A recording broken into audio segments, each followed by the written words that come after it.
tempo a gente foi repercebendo o valor que essas peças têm na história da empresa. Na Mota a gente vai descobrindo, eu acho que ainda tem coisa que eu ainda vou descobrir ainda, que vai estar guardada em algum lugar, ou em algum depósito da fazenda, ou em algum outro armário escondido por aí, que vai ser uma surpresa agradável para a gente nessa trajetória, nessa história que esse ano faz 77 anos. Tudo começou lá com o vô, né? E como ele foi o primeiro e foi o único durante muito tempo, ele fez muito investimento em todos os setores de ótica. Então, por exemplo, isso aqui que a gente está vendo, que é um conjunto de calibradores que era usado para você formatar o molde da surfaçadora, do generator, que faria a curva da lente no cristal para chegar no grau exato do cliente. Então era tudo muito mecânico. Hoje, quem vê um gerador freeform funcionando, não tem nem ideia de como que isso aqui era aplicado antigamente. O 00, 012, 025, ele vai de 012 em 012 essa curvatura, justamente para você gerar a curvatura o mais próximo possível para gerar o grau do cliente. Hoje quem faz isso é um computador, né? Antigamente você calibrava essas máquinas, esses geradores antigos com esse aparato aqui.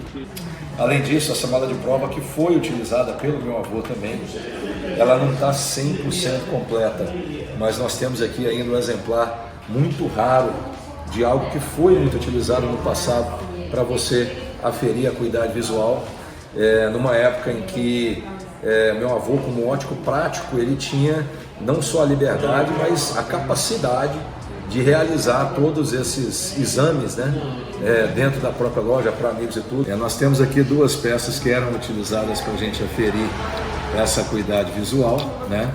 Você tem aqui as lentes de apresentação esféricas, você tem os prismas, você tem as convexas esféricas, né, ou seja, as negativas e as positivas. Você tem os cilindros aqui também.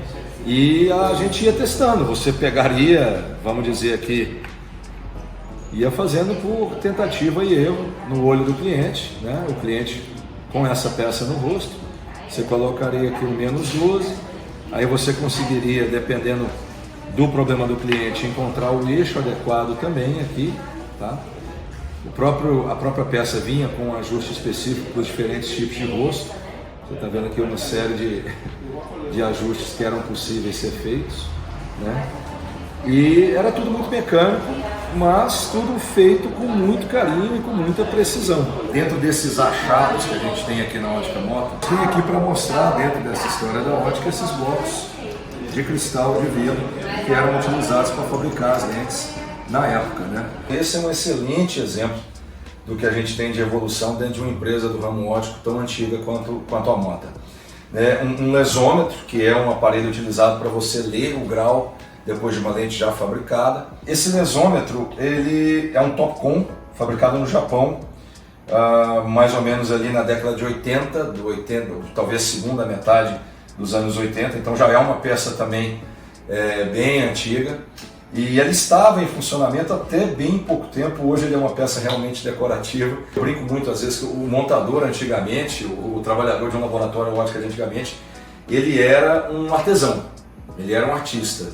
Hoje ele precisa ser um gamer, ele precisa entender muito bem de tecnologia e de dados e de TI, muito mais do que antigamente. Mas sim, essa é uma ótima diferença da evolução óptica, da evolução do mercado óptico, no que diz respeito à fabricação de lentes. Junto dessas surpresas que a gente vai recebendo aqui na empresa, a gente sempre soube que tínhamos um acervo bom de óculos antigos que na verdade eram erros de estratégia de compra, que se comprava em acesso, acaba não vendendo, a peça perdia a atração para o cliente final. Isso ficou muitos anos guardado. Quando foi no ano de 2004, quando eu me casei, no meu casamento nós distribuímos algumas peças dessas para os convidados. Alguns até entenderam o que estavam recebendo, mas a maioria não deu muita bola. E foi a última vez que a gente se falou de vintage. A gente tinha um pequeno museu ali. Quando foi durante a pandemia que nós fomos mudar a loja de endereço do centro da cidade aqui para o setor marista, nós tivemos que fazer um inventário. Falei, vamos fazer um inventário de tudo que tem. E aí nós descobrimos que além das peças de museu, que são essas peças que ficam expostas, são peças mais bem cuidadas, como por exemplo, você tem aqui um Balenciaga original da década de 60 ou 70, não consigo dizer exatamente qual é a década, mas é um Balenciaga original, tá? Você vê a qualidade dessa chapa de acetato, você vê a qualidade dessa charneira por perdurar todos esses anos aqui, né? A gente tem um Christian Dior, né? São peças únicas hoje que não estão à venda, a gente não vende. Isso aqui faz parte do acervo da história. E aí a gente começou a fazer esse levantamento, chegamos a um acervo de um pouco mais de 2.000 peças que variam em grifes nacionais e internacionais de todo jeito. Por exemplo, uma peça dessa poderia se passar por uma peça moderna hoje. Uma ponte em chave, um acetato aqui numa cor bem chamativa, né, no estilo bold que muita gente tem falado hoje. Mas essa é uma peça fabricada provavelmente na década de 70 ou 80.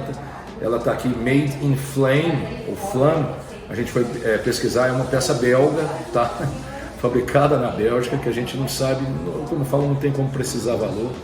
E entre elas você tem outras peças aqui. Essa aqui, por exemplo, a gente não consegue identificar nem qual é a grife, a não ser que na haste está escrito Made in France.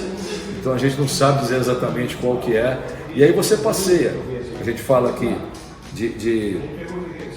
nós falamos aqui de Christian Dior, nós falamos aqui de Balenciaga, mas, por exemplo, a Pierre Cardin, quando ainda era uma peça internacional, está aqui uma Pierre Cardin daquela época, você tem um Christopher Magnus, você tem uma série de peças aqui que são peças, uma Nina Ricci, que é uma Nina Ricci Paris original da década de 60, 70, e muitas outras coisas. Esse metal, por exemplo, a gente não identificamos aqui, ele é um Vienna Line, ele tem um Áustria aqui na haste dele, mas não sabemos exatamente se é ou não austríaco. E algumas dessas peças eu deixei o charmezinho da etiqueta antiga, que era da época da gestão do meu avô ainda.